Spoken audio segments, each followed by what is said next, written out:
Está começando mais um episódio do Estudo Play Talks. Sua aprovação no Enem passa por aqui.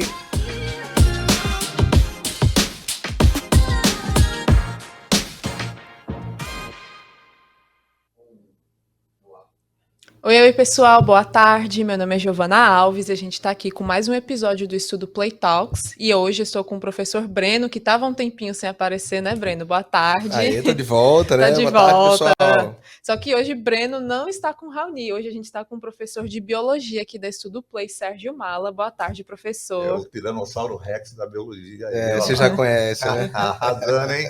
Obrigada pela presença hoje, Na hora. professor.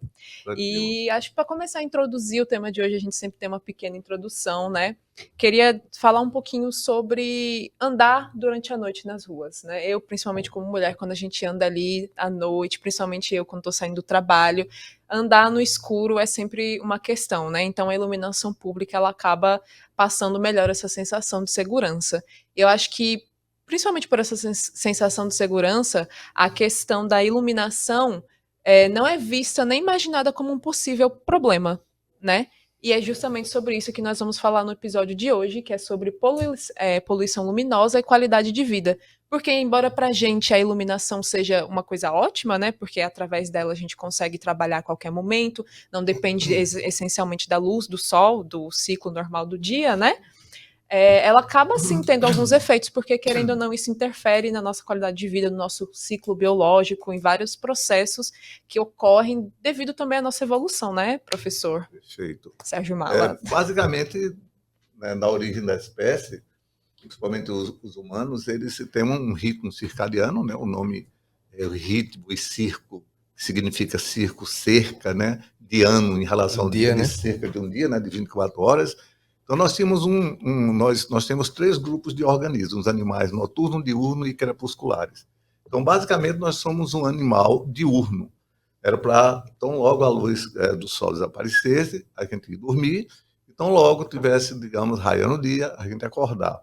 Isso tem muito a ver com esse controle do sono, através de um hormônio que regula, que ele é produzido nos núcleos basais do hipotálamo, e que ele vai induzir o sono, né? Então, inclusive, tem pessoas que tomam a melatonina achando que vai ser um sonífero, vai ser um hormônio que vai levar ele ao sono, e não vai.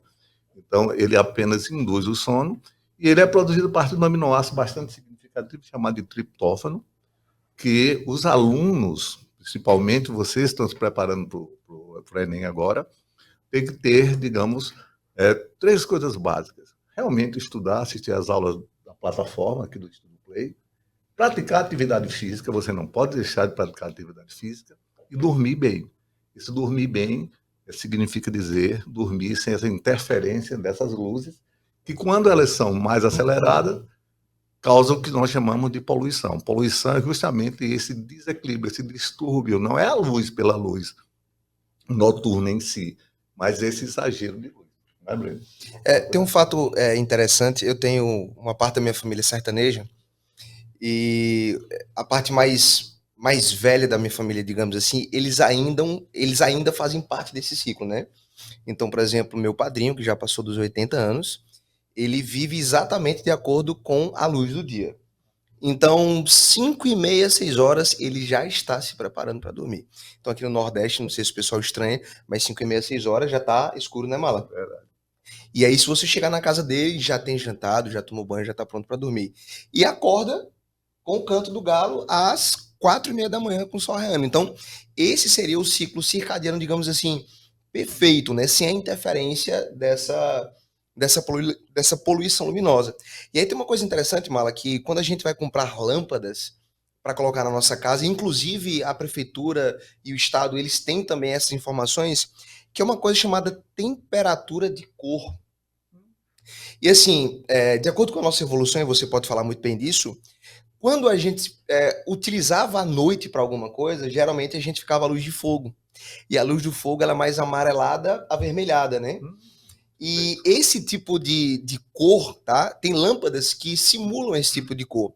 E quando você vai comprar a lâmpada, você vai escolher alguma lâmpada para o seu ambiente, e é interessante que no seu local de dormida, próximo de dormir, você use lâmpadas que tenham uma temperatura de cor baixa.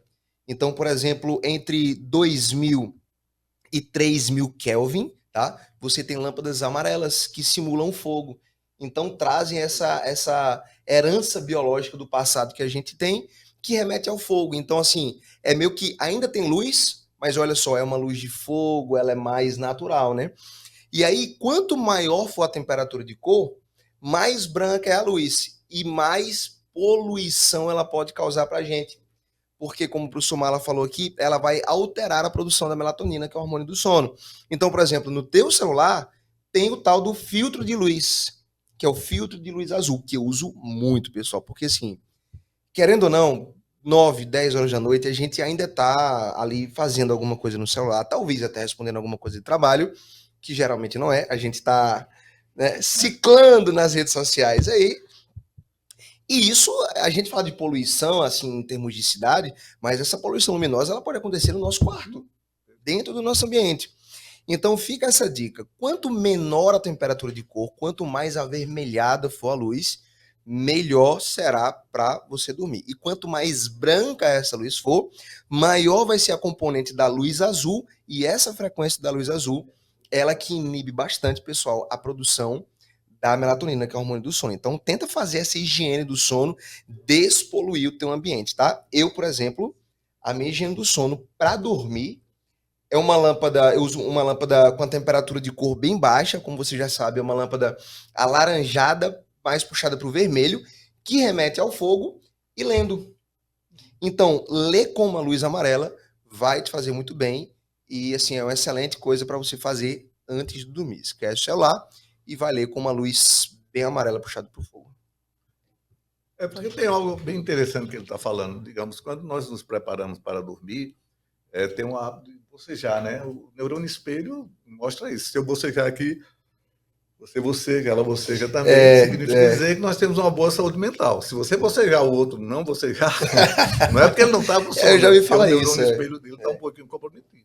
Aí nós temos 4 estágios do sono, que é o NREM, que é o No Rapid Eye Movement, aí depois o No Rapid Eye Movement 2, o 3, que você já está, digamos assim, no estágio mais profundo, e você entra no Rapid Eye Movement, onde o olhinho treme, e aí você, nessa época, nesse momento do seu sono, você está sonhando, você tem vários ciclos durante a noite desse sono, e é o sono reparador.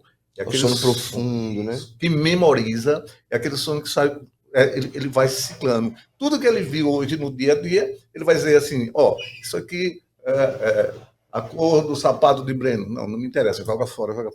Através de umas micróglias, que são as células de defesa que estão no nosso cérebro, que vão limpando o nosso cérebro, e aí vai consolidando as memórias para que elas se tornem permanentes. Então, você assistiu aqui as aulas do Estudo Play, aí deu uma estudadinha, né? Eita, que legal aquela questão que o professor resolveu. À noite, quando você entra nesses estágios, aí você vai ter justamente essa resposta. O que é que acontece, então, quando a pessoa usa muito essa luz clara, essa luz azul? Ele não vai entrar nesses estágios. Perfeito, exatamente. Então, ele vai... mas eu só gosto, professor, de estudar na madrugada. Mas e a aprendizagem fica comprometida. O sim. sono, ele não é uma parte lateral do estudo, ele tem que fazer parte, porque é exatamente nesse sono REM que acontece a absorção profunda realmente do conhecimento. A memorização, né? Isso. Também no corpo caudado, no corpo estriado. E se você reforça isso nos próximos 8 dias, você gera uma memória permanente. E aqui no Estudo Play, além dessas dicas interessantes, a gente ainda faz essas conexões. Porque tudo que você, digamos aqui, achar interessante, conta para o teu pai, junta o pessoal na mesa, conta, porque ensinar é a melhor forma de você fixar um conhecimento, Giovana. Exatamente. Voltando um pouquinho à discussão dos impactos da poluição luminosa, né? A gente falou muito sobre o impacto para nós, porque querendo ou não, nós somos os mais impactados com o uso do celular constantemente olhando para a televisão, sempre buscando mudar o nosso padrão de sono. Mas acaba também impactando alguns animais, né, professor?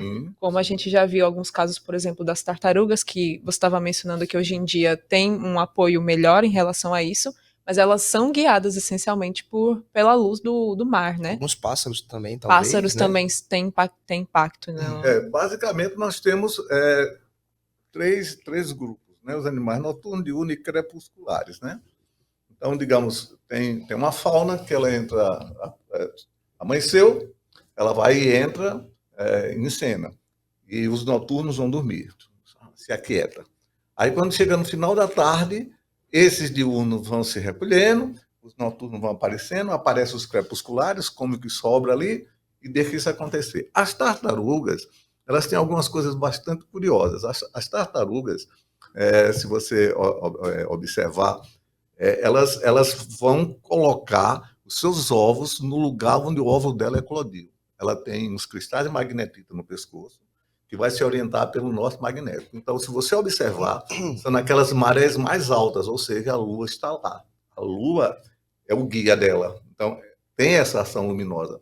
Então, ela vai fazer lá a sua cova, vai colocar os ovozinhos, tem a ver com a temperatura de incubação, e justamente essas luzes da cidade atrapalham esse ciclo. Então, digamos, organizações de defesas ambientais, por exemplo, na Paraíba tem um tal do Projeto Guajiru, das tartarugas marinhas, né, que faz conjuntamente com os alunos esse monitoramento, visto que o local de desova é uma praia urbana, é uma praia chamada de Intermares, né, e tem uma iluminação artificial, e que isso, de alguma forma, comprometeria essa desova das tartarugas e, consequentemente, a extinção da espécie. Temos também, digamos assim, processo de floração. Existem plantas de dia longo, plantas de dia curto, ou seja, tem umas plantas que precisam de uma incidência luminosa para que haja floração. Você sabe que a flor é uma folha modificada e da flor é que vem um fruto. Isso nas angiospermas, né, que é o único grupo que tem frutos. O que é que ocorre hoje, nós sabemos? Que, na realidade, Breno, olha que coisa curiosa, a ciência apostou o tempo todo que era o tempo de exposição de luz que determinaria a floração. Hoje nós descobrimos que não, é o tempo do escuro. E se houver pelo menos um flash durante esse escuro, a floração pode alterar. Olha que interessante. Muito, muito interessante isso. Então, por exemplo, essa poluição luminosa, o tema é bem interessante, ela não é usual, mas o Enem adora perguntar essas coisas. Hoje em dia, nós queremos fazer apartamentos com bordas infinitas, ou seja, cheio de espelhos, cheio de vidros, né? Só que os carros passam, refletem a luz no nosso apartamento e acaba com a nossa qualidade, porque existe essa luz intrusa, né? Então, a poluição, como o Breno estava falando, o lugar de você dormir tem que ser... Olha, é o seu altar, é uma coisa meio sagrada. É sagrado, é verdade. A sua saúde, cara, você tem que pensar muito nisso, a aclimatação dele, o Blake Light, que você vai lá fechar aquilo lá, aquela cortina... Blackout, né? Blackout, que vai fazer com que você tenha, digamos assim, uma interrupção dessa luz, para que você no outro dia acorde tranquilo, disposto. Às vezes você vai dormir às 10, acorda às 7, sai da vigília às 10, volta à vigília às 7. Oxente, 9 horas de sono, devo estar muito tranquilo. Passo o dia todo caindo pelos cantos, querendo dormir. Por quê? Porque você apenas apagou, você não dormiu, você não passou. Não chegou naquele sono REM, né? Que é Isso. Que é sono profundo, que acontece toda a reorganização mental dos conteúdos que você aprendeu. Né? Perfeito. E do seu dia a dia, né? A sua reparação, porque nesse momento, se você não entra nisso aqui, você vai ficar tenso, você não relaxa, a sua respiração fica, digamos assim, dificultosa, você respira pela boca, que é algo que nós poderíamos observar muito na nossa casa, nos nossos filhos. Você olha lá para o seu filho está respirando pela boca, tem alguma coisa errada aí. Tá? Pode ter uma obstrução de septo, algo desse tipo. E, consequentemente, ele está mais fermentando do que respirando.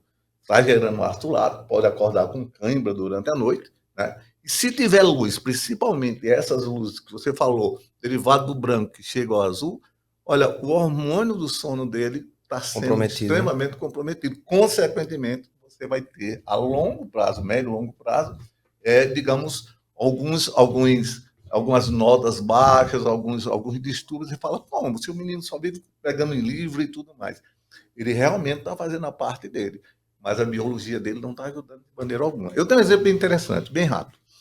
Tinha um aluno do interior, e ele foi medalhista na OBMEP, uma Olimpíada Brasileira de Matemática. Foi chamado por um colégio para ser atleta educacional, né, esse tipo de atleta agora, e ele foi medalhista na UBM.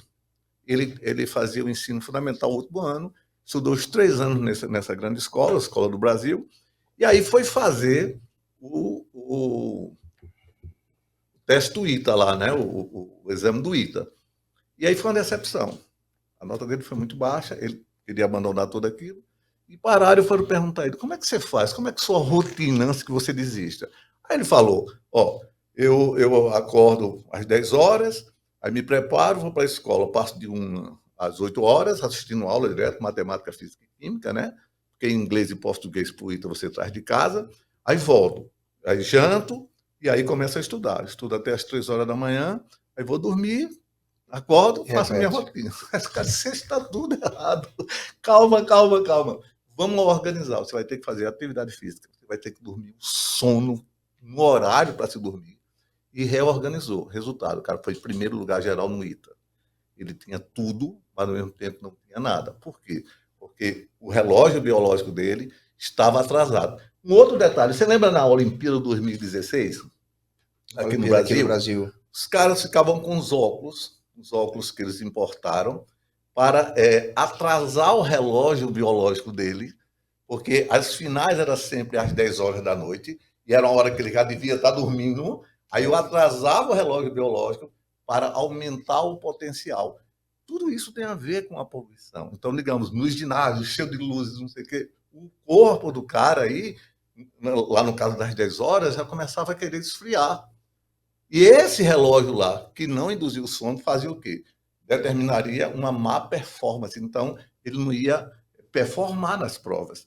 E aí nós fizemos várias situações. Se você também lembra, agora nesse Mundial de Futebol Feminino, eles fizeram o contrário. Era de dia, mas aí simbolizava a noite no avião. Tal, inventavam a noite. A galera tinha que dormir. Era de dia, tal, para chegar lá. Foi na Austrália, né? Chegar lá aclimatado no ritmo circadiano. Senão tem aquela história que a gente chama de jet lag, que é algo que tira o cara completamente, digamos, do eixo, eixo, onde é que eu estou, o que é que eu estou fazendo aqui, justamente por esse sistema de claro e escuro que o nosso corpo está preparado para isso. Inclusive, já caiu no Enem, viu? Tem um fato bastante curioso sobre a questão das lâmpadas urbanas. Essa questão que eu falei da temperatura de cor, como ela é importante, né? Antigamente, talvez vocês lembrem também que é bastante jovem, que só tinha lâmpada amarela.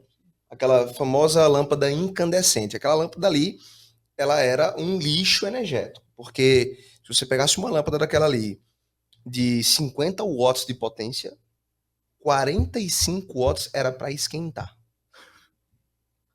10%. Só 5 era para produzir luz. Então imagina isso, todo o gasto energético daquela lâmpada, 45% era para esquentar o ambiente. E obviamente depois surgiram as lâmpadas fluorescentes, que aí já pôde ter uma mudança de cor, porque todas as lâmpadas incandescentes, como elas aqueciam ali o filamento de tungstênio, então ela tinha que ser amarela, porque era uma incandescência que estava acontecendo ali. Era quase um fogo, digamos assim, não é fogo, tá? Mas para remeter a cor, né? E aí quando surgiu a lâmpada fluorescente, que era a lâmpada mais branca, melhorou muita coisa. E o que acontece? Se você andar na sua cidade, eu tenho certeza que você vai encontrar isso. Você vai ver ruas com lâmpadas amarelas, e essas lâmpadas amarelas não são mais incandescentes, porque elas foram proibidas de vender, tá? Você só vai encontrar a lâmpada incandescente se ela for decorativa.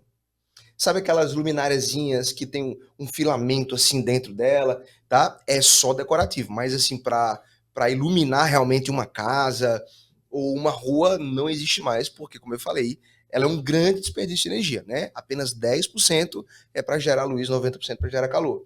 Então, nos postes hoje da cidade, você vê lâmpadas amarelas que não são incandescentes, elas são fluorescentes ou LED, tá? E lâmpadas brancas. E aí, o que é que a prefeitura ou o governo ele pensa para ajustar essa cor?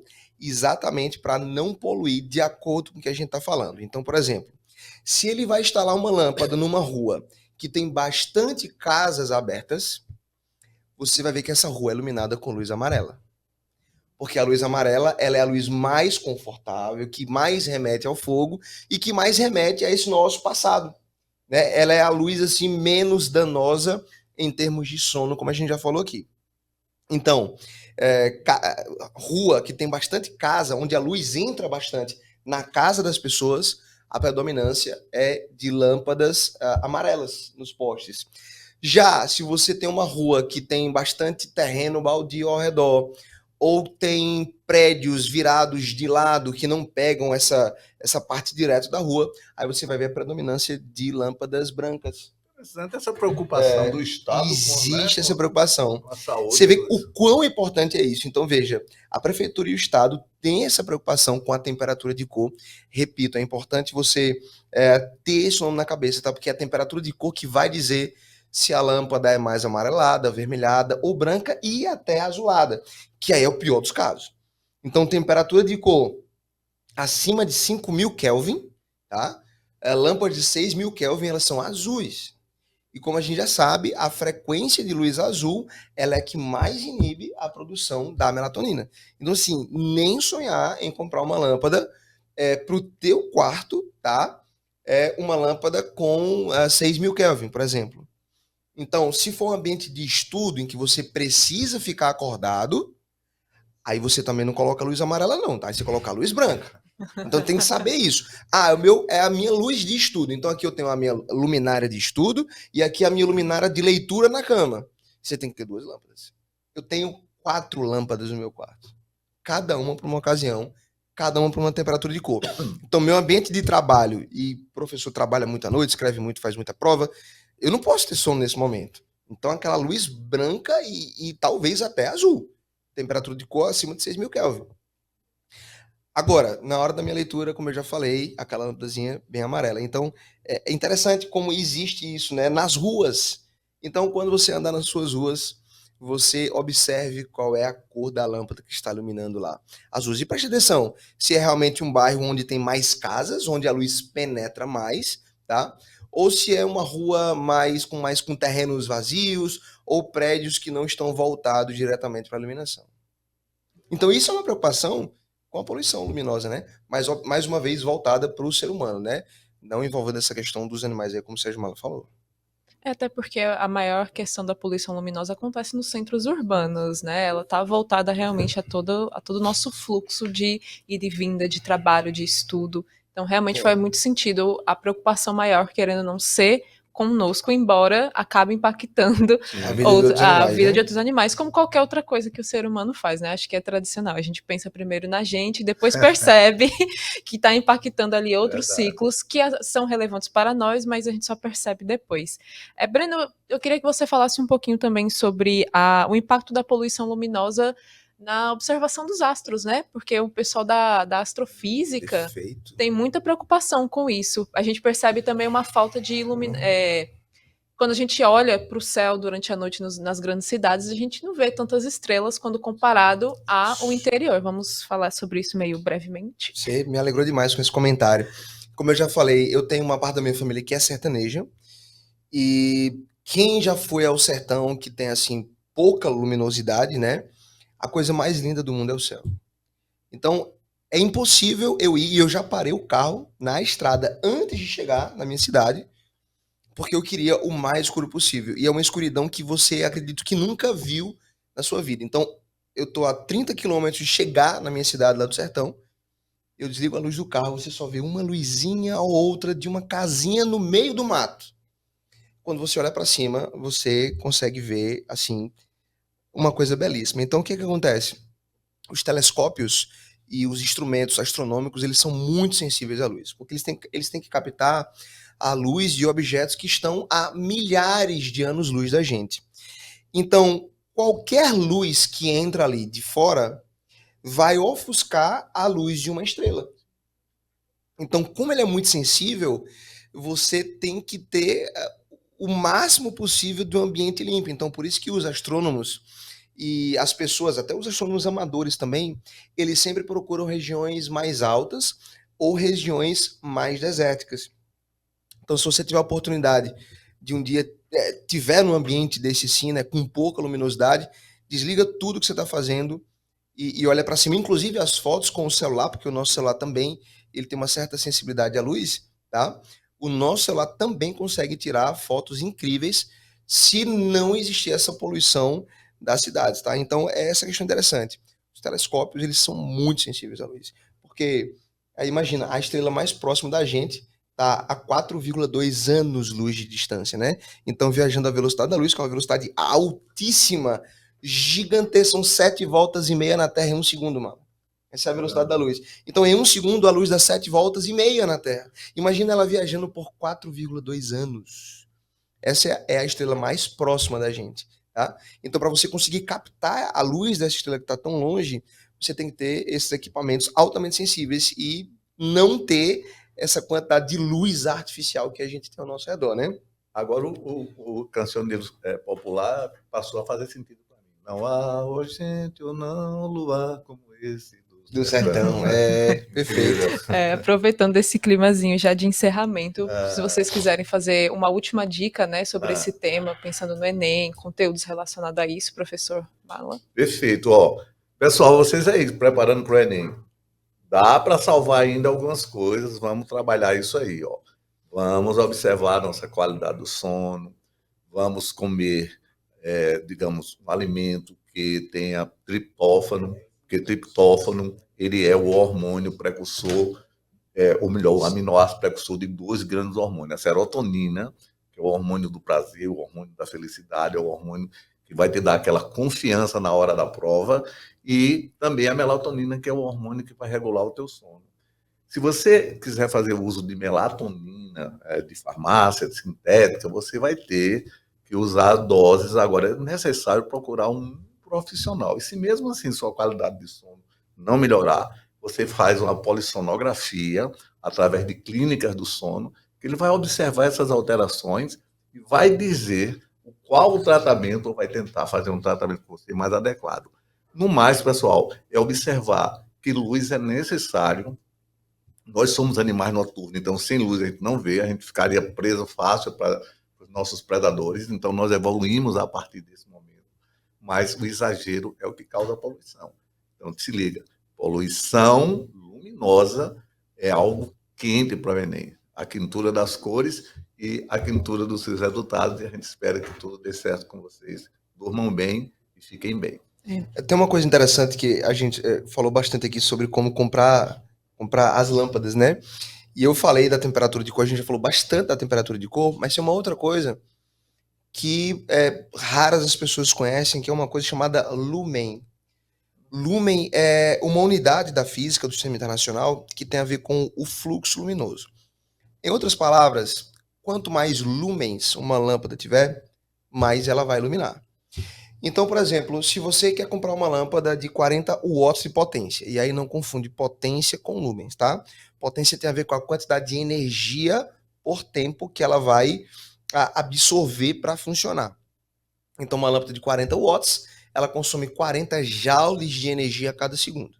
Então, você pode pegar, Mala, 2 lâmpadas de 40 watts, obviamente de marcas diferentes, ou seja, elas vão consumir a mesma quantidade de energia, mas uma pode ter mais lumens do que a outra. Então, uma pode iluminar mais do que a outra. Então, olha que interessante. Quando você for comprar a lâmpada, eu quero essa aqui. Pega uma marca diferente e vê essa quantidade de lumens. Então, existe um termo, e aí fica atento para isso. Você sabe que o Enem é uma prova prática que envolve conhecimento do nosso cotidiano. Existe uma relação de eficiência luminosa muito interessante, que é o lumen por watt. Então, quanto mais lumens uma lâmpada tiver, quanto mais fluxo luminoso ela produzir, com menos potência, melhor. Então, você vai estar gastando menos energia, gerando mais luz, tá? Então, você não vai ver isso escrito nas caixinhas da lâmpada lá, tá? Relação lumens-watt. Confesso para você que isso foi uma coisa que eu, estudando o podcast, tive esse insight. E muitas vezes o Enem vem com essas coisas, tá? Então, se existe o lumen e existe o watt, a gente pode fazer essa relação de eficiência. Então, mais uma vez, vai comprar sua lâmpada lá, você vai procurar a lâmpada que tem mais lumens por menos watts, ou seja, a lâmpada que vai iluminar mais, consumindo menos energia. E, geralmente, não sempre vai ser a lâmpada LED, porque ela é a lâmpada que consegue gerar mais lumens, consumindo uma quantidade de energia, e energia está associada à potência, uma quantidade de energia bem menor. Então, anota essa palavrinha, tá, pessoal? Lumen. Lumen é unidade de fluxo luminoso. É uma das 7 unidades do Sistema Internacional de Unidades na Física. É muito pouco falado, mas numa surpresa, na prova do Enem, você aqui do Estudo Play, que está acompanhando aqui o nosso podcast, vai dizer, caraca, Vai poucos tá dias pronto. atrás o professor falou sobre Lumen, tá? E eu estou sentindo no meu coração, porque isso eu dei um estudado, acredito que ontem a gente estava estudando sobre o tema, e eu digo que nessa reta final, nós professores ficamos muito sensíveis a esses assuntos, sabe? A gente fica procurando temas e relações para abordar, porque o Enem, como ele tem esse caráter muito prático, a gente sempre fica tentando pegar as coisas aonde tiver. Então, se a gente vai falar de poluição luminosa, tem o lumen, tem a temperatura de cor, tem a potência, e tudo isso a gente citou aqui no nosso episódio de hoje. Breno, acho que você tinha algumas indicações de livro bem rápidas, Sim, né? eu acredito que, parafraseando Einstein, que uma mente que se abre a uma nova ideia jamais volta ao tamanho original, e teve um livro, dentre vários que eu já li, mas que esse foi que causou uma das maiores expansões na minha mente, que é um excelente repertório de redação para você, tá, pessoal? Que tem tudo a ver com isso que a gente está falando, dessa questão da evolução do ser humano, se adaptando à luz. Anota, pessoal, Sapiens, best-seller internacional, escrito pelo Yuval Harari, tá? Grande historiador de Israel, tá? E a gente falou tanto do cansaço aqui, anota o nome do outro livro, Sociedade do Cansaço, tá? Se você ler Sapiens e Sociedade do Cansaço, a sua mente vai abrir de maneira que ela não volta mais ao tamanho original. Quer fazer alguma indicação também, professor? Olha, eu falei de Sapiens, é um livro que ele é um marco a partir do momento que você começa a observar e fazer sentido todas essas coisas, né? Quando você lê o Sapiens, lê o Homo Deus, Que é a sequência, né? e lê as 21 lições para o século XXI, são livros que nós precisamos lê-los para que a gente tenha uma noção do que está acontecendo com a sociedade. E, inclusive, né, o Yuval Noah Harari, eu participei de uma Olimpíada Científica e tive o prazer de conhecê-lo lá aqui em São Paulo. Ele é um dos pensadores assim da atualidade, mais influentes, né? Isso que traz assim algumas sacadas assim que sempre estiveram próximo a nós. Então, como o Breno falou, o Enem ele pede muito cotidiano. Eu posso te dar assim 300 aulas, se eu não fizer conexões, elas não estão valendo muito. Esses podcasts eles são fantásticos porque eles trazem assuntos que, se você ler, ele fica parecendo estéreo. Para que é que eu vou ler isso? Mas no momento que ele fala do lume, no momento que ele fala da evolução da espécie humana, sistema de claro-escuro, ritmo circadiano, melatonina, serotonina, e todo esse processo de aprendizagem e memorização, parece que as coisas começam a fazer sentido. E aí é o que nós queremos trazer para vocês. Todas as coisas estão conectadas no fim das contas, né? Acho que essa é a coisa mais interessante do podcast e de estudar. A gente vai percebendo a relação de uma coisa com a outra. Por exemplo, quando a gente ia pensar que a iluminação afeta, sei lá, as tartarugas, ou que tem essa questão de eficiência para o Watts. Nunca você não pensa isso no seu dia a dia, mas quando você é apresentado a esse tipo de conhecimento, você vai começando a perceber, então mas é é interessante então que vem aquela pergunta, né? E física serve para quê? Olha só, a gente falou aqui de como comprar uma lâmpada do jeito certo, né? Então, que é a coisa mais comum, a gente contar o tanto de lâmpada que tem aqui nesse estúdio, né? Então, se você fizer uma análise lumen-watt, você vai, com certeza, conseguir uma maior eficiência da tua produção. Bom, pessoal, a gente está chegando no final, né? Eu queria falar que semana que vem a gente ainda tem mais um episódio de podcast, depois a gente vai entrar em períodos de revisão. Então, semana que vem é o nosso último episódio. Nosso Instagram é @estudoplay, acompanha a gente lá. Nós estamos dando continuidade nas dicas, principalmente agora nessa reta final, que a gente sabe que os alunos estão muito nervosos, né? Muito ansiosos. A gente está lá dando esse suporte para vocês. As aulas ao vivo continuam todos os dias, de segunda a sexta, das 14h às 17h, pelo YouTube, pela Rede TV Minas. E você também pode assistir depois, né? Não precisa assistir automaticamente no ao vivo. E se você for estudante da Rede Estadual de Minas Gerais, acesse a nossa plataforma também, Estudo Play. E o nosso podcast está disponível no Spotify, no Deezer E também fica no YouTube um corte só do podcast, se você não quiser assistir a aula inteira, né? Só aperte se quiser, né? Só a parte. Tá em Querendo todo ou não, canto. é isso. Além do mais, acho que vamos melhorar o nosso sono, né? Ter uma higiene do sono melhor, colocar o filtro azul no celular, reduzir esse Isso. tempo de uso, colocar limite de tempo nos aplicativos também é muito Eu importante. tenho tudo isso. Todo mundo tem um pouquinho disso, né? E luzinha amarela pra ler antes de dormir, hein? Exato. Luz amarela antes de dormir. E é isso. Tchau, tchau, pessoal. Até semana que vem. Ficamos por aqui. Obrigada, professores, pela presença. Obrigada, professor Sérgio Mala. Valeu. Vamos ficar agora com as nossas dicas, né, dos nossos professores, para dar um último gás aí no estudo de vocês, antes de encerrar o dia mesmo. Tchau, tchau. Pessoal, fica ligado porque na prova de Ciências Humanas pode cair, como sempre, uma questão relacionada ao pós-guerra, pós-Segunda Guerra Mundial, que terminou ali em 1945. Esse evento histórico, ele é chamado de Guerra Fria. Quando eu falo evento histórico, mas ele também é geográfica, filosófica, sociológica, ou seja, você vai encontrar essa questão em Ciências Humanas. Guerra Fria porque, ideologicamente falando, fria porque não foi um confronto direto, não houve o choque, a guerra, as batalhas diretamente entre os dois lados opositores, que são Estados Unidos, líder capitalista, e União das Repúblicas Socialistas Soviéticas, líder do socialismo. Esse confronto, ele aconteceu por influência, Estados Unidos influenciando países capitalistas, União Soviética influenciando países socialistas. Influenciando em quê? Na sua própria ideologia e principalmente para não deixar interpenetrações ou até infiltrações ideológicas do seu opositor. Essa separação, essa bipolarização é chamada de Guerra Fria. Entendeu até aí? Tranquilo. Mas, professor, como é que se configurou na prática a Guerra Fria? Bem, Estados Unidos tinha um presidente chamado Harry Truman, que com isso criou uma política chamada Doutrina Truman, que dentre essas normas todas são criadas dentro dessa política, existe o Plano Marshall. Esse Plano Marshall, que é do secretário de Estado, né, o Harry Marshall, esse Marshall, ele cria uma estratégia de ajuda entre os países vencedores da guerra, ou seja, os países que foram aliados dos Estados Unidos, países, com certeza, capitalistas, a se recuperarem na sua economia, na sua estrutura física, na sua política. Mas será que era só isso mesmo? Eu acho que não. No mundo capitalista, ninguém dá nada absolutamente de graça.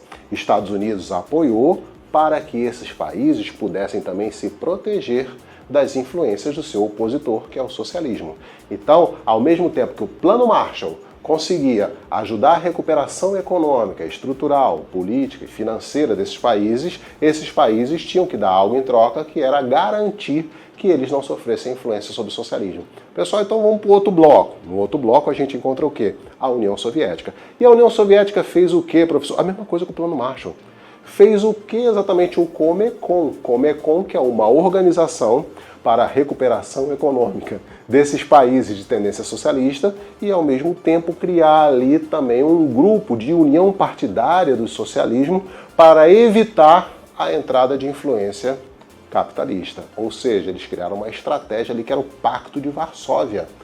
Que esse Pacto de Varsóvia, todos esses países, eles conseguiriam, numa aliança, ver que se um fosse agredido pela força opositora, todos os outros se juntavam contra esse capitalismo. A mesma coisa aconteceu do outro lado. Ou seja, a OTAN, o NATO, né, que é a organização do Tratado do Atlântico Norte, eram os países capitalistas que diziam a mesma coisa. Que se um fosse atacado, todos se uniam contra esse lado opositor. Se você está pensando, meu Deus, professor, é assim que vai começar a guerra? Você não sabe então que foi a crise dos mísseis.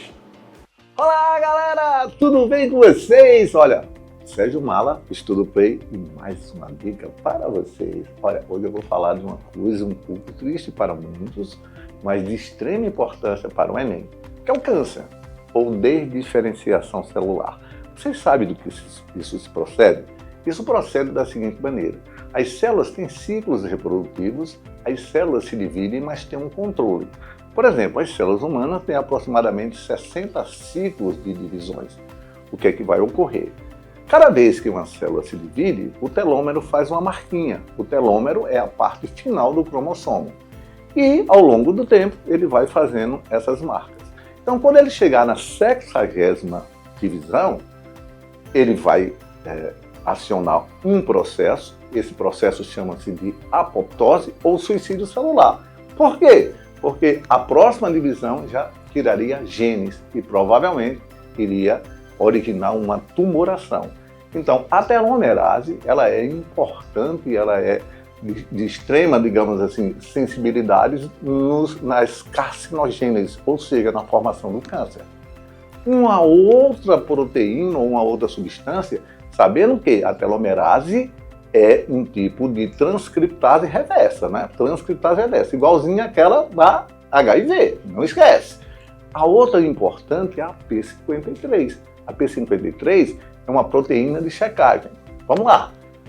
Quando você tem um ciclo celular, você tem a intérfase e a divisão. A intérfase é formada pelo período G1, First Gap, o período S, que é de síntese e duplicação do material genético, e o período G2, que é o Second Gap.